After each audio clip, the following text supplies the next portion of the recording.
What's up, everybody? So today, working on a 2000 4runner Toyota 3.4. Got light on it now, but we're doing a brake booster. This one right here is going out, comes and goes. What it's doing is the pedal gets hard while driving sometimes, and sometimes it doesn't. Pretty typical sign of a brake booster going out. This one has 230, 240, something like that, 1,000 miles. So I'd say it lasted a good bit. But I was going to tell y'all something. You get these boosters from the factory, they are expensive. And that was the only place I could find one until I cross-referenced it through like several websites and stuff. And I want to show y'all a part number to a much cheaper one. But this one right here was going to be $1,500 from the dealership. So beware. So we found this one. It is from O'Reilly's, not a sponsor, but I'm glad they had it. Brake Best 53-2727.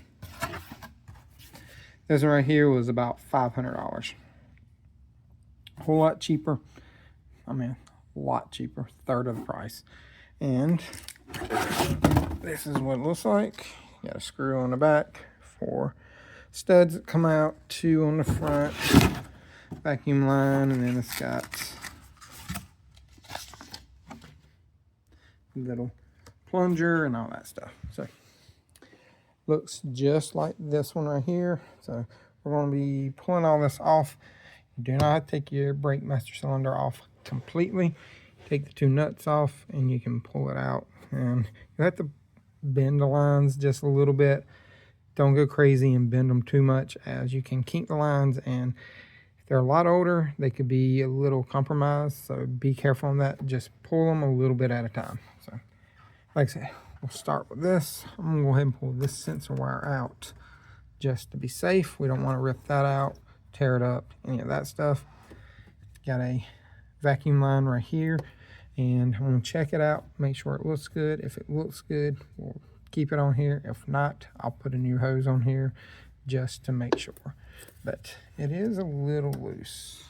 I don't know how well y'all can see that, because I can pull that off, and I can pull that one off.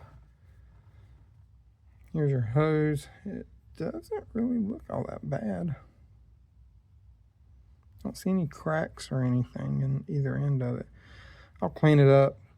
I might even pressure test it real quick. I mean, it's pretty simple. Just, you can put a plug in one end, put a little air on the other one, spray it with some water, make sure nothing bubbles out of the lines, and make sure it ain't sucking any air as it creates vacuum. So one good way we can test that. Next, you do have a nut right here and a nut right there. You see that?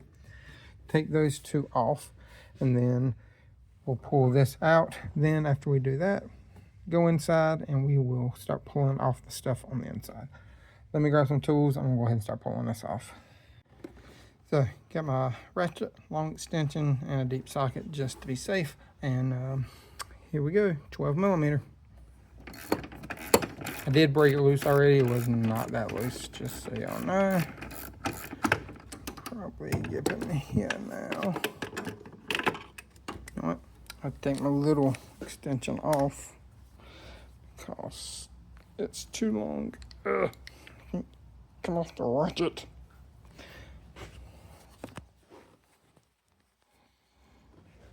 Alright, got it on there now. Notice that wasn't that tight, because I haven't loosened that side yet. Keeps coming off. Trying to do it one-handed. Let's see how loose it is. I don't think these are supposed to be too tight. I haven't looked at torque specs on it yet. I haven't even looked up the procedure, but I mean, it's a brake booster. A lot of them are the same. Basically, just, I think I just put up a video of a Hydro Boost. I know I'm moving y'all around, probably making y'all dizzy. I'm on my phone, my camera.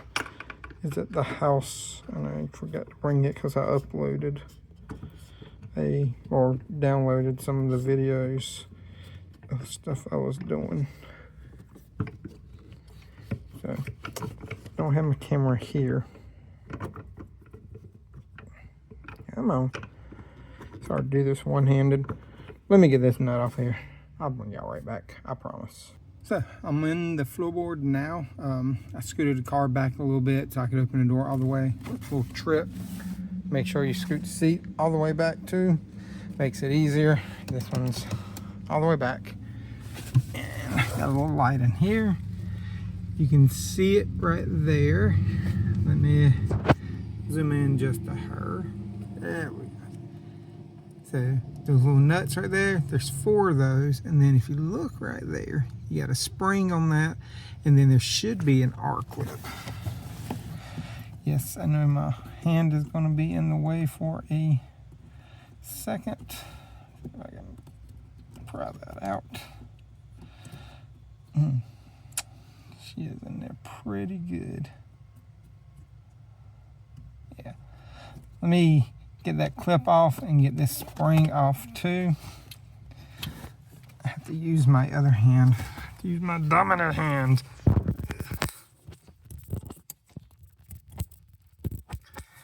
Okay, get the spring off. Now, it's got to pull that clip out. May need to get a pick to do that. Let me grab it and I'll show me pulling it out. So if you see, I rotated that pin, that little pin a spin, and I got it to where that was right there. I'm trying to do it with the video. Camera. And there we go. Here's your little R-clip. Set it where you won't lose it. I got a magnet on my light. Come on, get off of it. Magnetized my whole thing. Ooh, there we go. Let's put it on there so it don't get lost. And now, push this pin out. And there's your pin, right there. Now, once you do that, take them 4 bolts out, and then we can pull the brake booster out too. So I am going to use this right here with a universal on my socket, and then just use that. Those are 12s also. Let's see, 12 millimeter. Use a deep one, you're gonna have to. The hardest one's gonna be the 2 on the passenger side, or I should say the right side. But on that, just because they do run behind the steering column on this one. So have fun with those. You can try to use like a ratchet wrench if you want to, but you should be able to get to it with this universal, and extensions on your ratchet or impact driver, whatever you have. Got them all off. We're back up top. Make sure this is kind of out of the way, and see if this will move. Oh yeah, she's wanting to come out now.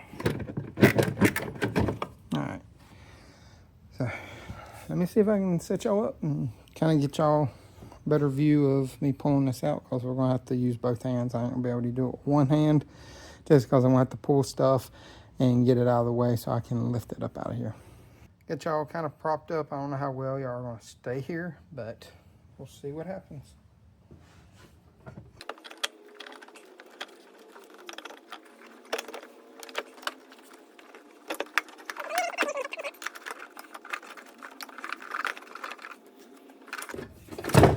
To be honest, probably going to take this little bracket over here off, which really isn't that big of a deal. I got 112 right here. The lower one may let me pivot it forward. Cannot remember if that's 2 on the bottom or 1, but if it's just 1, I could probably get it to where it had to pivot back.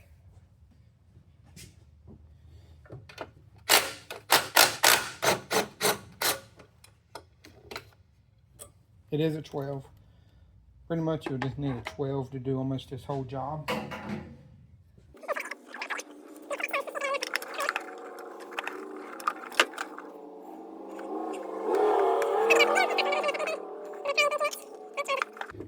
break anything.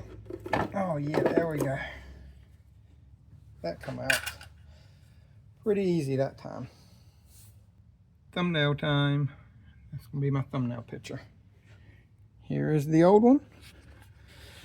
The little bracket I'm talking about is right there. You're going to have to transfer it over. We're going to take you, set you down on a table and transfer this over. Table is a little messy. But set y'all up somewhere.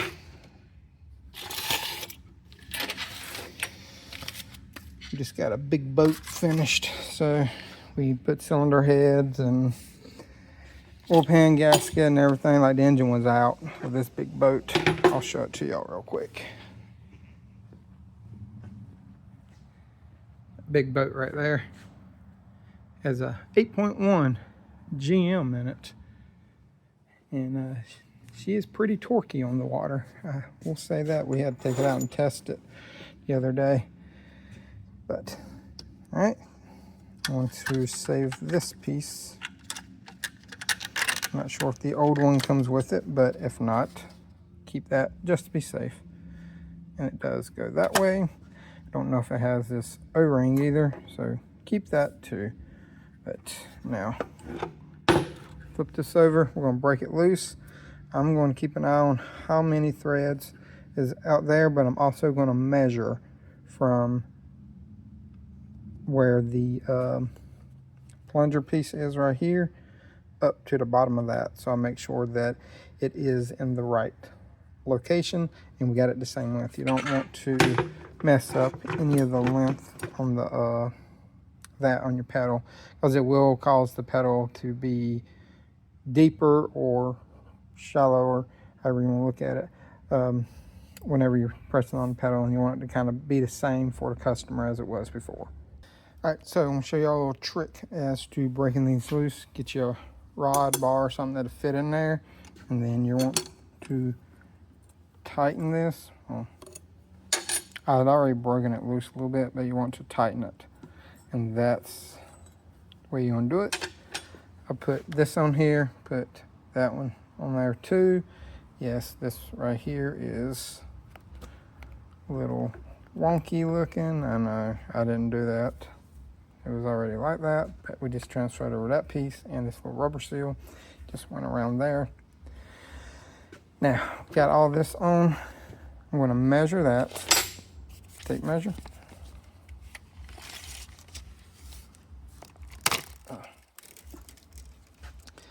And we can go either to the center of the hole, to the top of it, wherever you want to. So make sure you measure it from the same place on both of them, just to make sure that everything is good. Because like I said, you may not have the same amount of threads on the new one as you do the old one. So let me measure this, get it situated, and then we shall start putting her back in, I promise.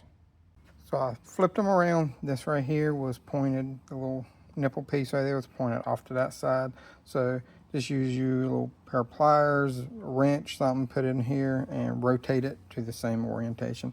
You may have to move it more once you get your brake booster on here to put the little bracket piece on there, but just do not remove that. I mean, they really won't know if you do, but it says it voids warranty if you remove that. But I didn't remove it. All I did was just rotated it. It ain't gonna hurt anything because you have to do it to get it to line up. But here we go. Now I'm gonna start putting her back in. Let me set y'all over there. Got y'all set back up. Now let's see if we can feed this beast back up in her.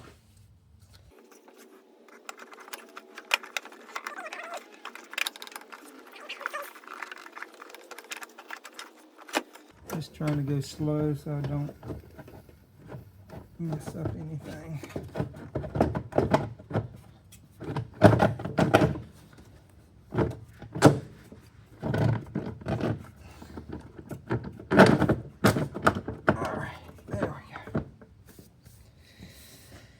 Now, let's go back underneath there and tighten all this stuff back up. I'm probably not going to show y'all the process of tightening up this stuff in here, just because, unless I run into anything tricky, I'll inform y'all on any of that. But, I mean, literally it's 4 bolts, the little pin, put the the R clip back in, and put the spring back on. I'll let you know what the torque specs are because I got to look them up real quick. Oh, excuse me, I got hiccups. I ate lunch not long ago. Pressurize it. Pressurized good, and no issues or anything. And you can kind of see part numbers on here. I'm going to clean this up with some purple power and really see what the part number is. That way, if y'all need to replace it, I can give y'all a part number for it. So I can't see the part number on it because half of the numbers are gone, but I'll try to see if I can find one for y'all. All right, and there we go. That is putting a brake booster on one of these. Like I said, on the 2001 models, they are different. I think it's the 01s and 02s because the master cylinder is your brake booster because it's all electronic. But I'm going to go take it on a test drive real quick, make sure everything feels good on it. But if y'all got any questions, comments, concerns, let me know in the comment section. I'll get to them as soon as possible. Anything else, hit me up on Instagram. We'll get to that a little bit quicker. And y'all know what I always say, torque to state. Y'all have a great day.